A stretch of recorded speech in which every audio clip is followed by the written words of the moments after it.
Hi everyone, and welcome to a little video where I'm just going to talk about one aspect that I've just been working on in the comic. It is this verse, or this part, where chapter 3, it says, after these things, King Ahasuerus promoted Haman, son of Haman, the Agagite, doesn't matter the name, and advanced him and set him above all the princes who were with him.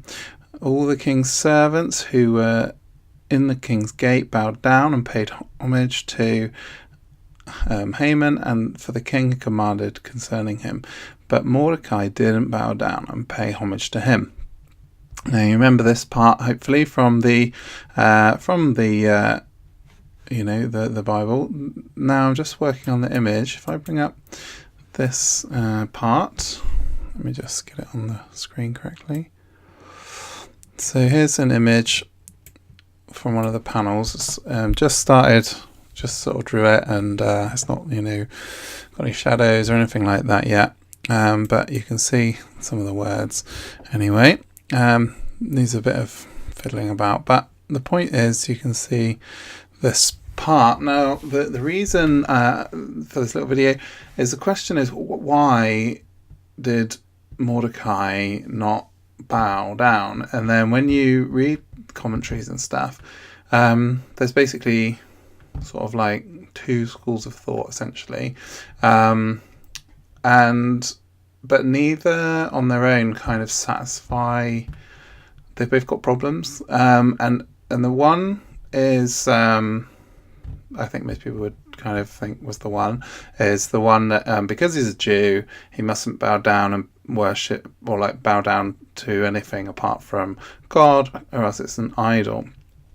Now that sort of sounds good. And then in chapter 3, later on in chapter 3, they ask him why. They investigate why doesn't he bow down. He basically tells them it turns out it's because he's a Jew. Now, so there you go. It seems perfectly logical. He's a Jew. One of the commandments is not to bow down. But the problem is that other Jewish heroes, like Nehemiah, Ezra, people like that, and even basically Mordecai, would have to bow down to the king, and the king is a false god, and he's sort of like says he's a god and all this sort of stuff, and they'd have to, and they do, and there's accounts of the fact that they do bow down, but I was researching it, and let's cover the second option is because Mordecai is Jewish, and Haman is an Agagite. There's an ancestral rivalry between them. More than that, God curses the Agagites to in the Bible. Let's get the verse. So it's Exodus 18:15, Numbers 24 and 20. God who and against whom God also declared eternal war. That's from a commentary. And basically the Agagites are part of a people whom God has conflict, and King Agag, from whom the name is sort of derived, has conflict with Saul, and there's an eternal curse on them basically, and so the second school of thought is because Mordecai is a sort of high official, and he certainly is by the end, he'd have to bow to the king, couldn't avoid bowing like this to the king, and therefore it must be something else, and that because he has a conflict, he has an ancestral conflict with the Agagites, then obviously Haman goes on to try and annihilate the Jews, that it's because of that alone. But then the problem with that theory is that purely based on this kind of ancestral conflict, he's willing to not bow and effectively break the law of the king and going to die just because he doesn't like a guy. And so it's so for some reasons that second one doesn't pan out. But reading a really good commentary, somebody I often turn to is Lange's commentary, and he goes through basically what I just said, and he says, but basically it's kind of like a combination of the two. You can bow to a king over whom God has given authority to over you, sort of thing, because God has ultimately put sort of the king over them, so they can bow to him, and they can bow in reference to other people, blah blah. But the thing is, he won't bow and sort of give this deferential respect to someone on whom God had placed a curse.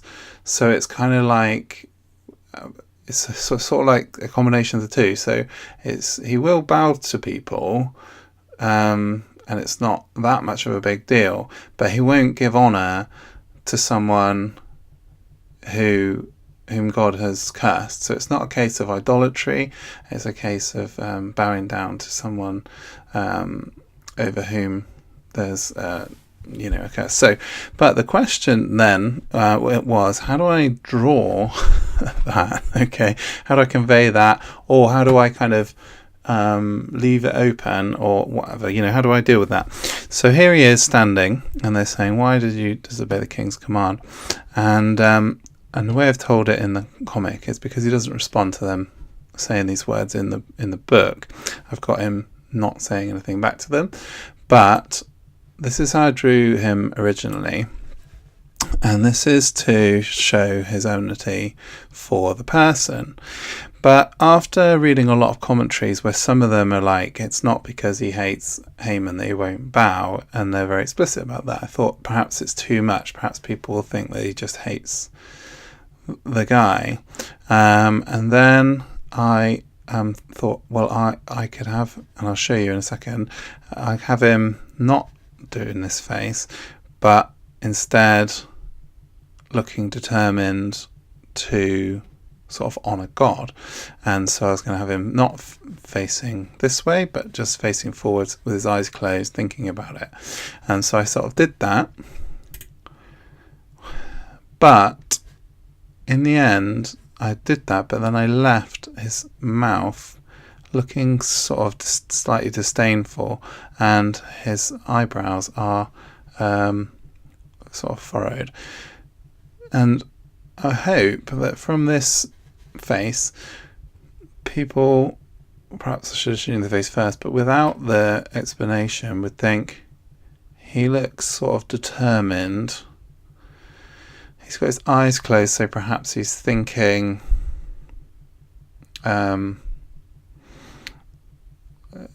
like he's determined, he's focused on God or whatever rather than the people, and that rather you don't necessarily understand just from this image the motivation, but that the motivations talked about could all potentially be covered by this face.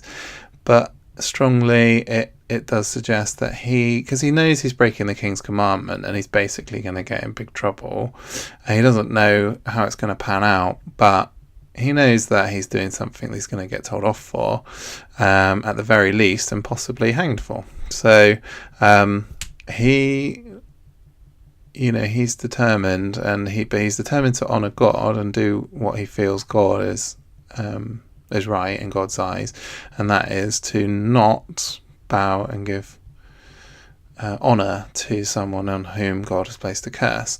So that would be from my research, like the best interpretation I can come up with.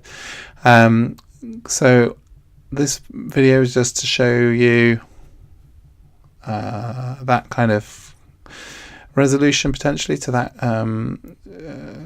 thing within scripture that people aren't too sure about, differing views, but then how in the comic I resolve it, and then you can see how I've done it. If you have any comments on this, I'd love to, any thoughts or your own interpretation or different interpretations you've heard that I haven't covered, I might want to consider, please do pop it in the comments and let me know. I'm very keen to learn more, but yeah, that's the point of this was, like I say, to show you how I'm dealing with that, but also how potentially resolve that Bible issue. Thanks so much for watching. If you're watching on social media, like, join the group, and on YouTube you can subscribe. This video is only 10 minutes. Normally I do every 2 weeks a video for Patreon, which is 30 minutes long, which covers a few pages, normally about 4 or 5 pages in this sort of detail. Generally, though, that's once they're coloured and ready and everything. So I hope you've enjoyed this video, and if you're interested in the Patreon, you can see the link attached. Cheers.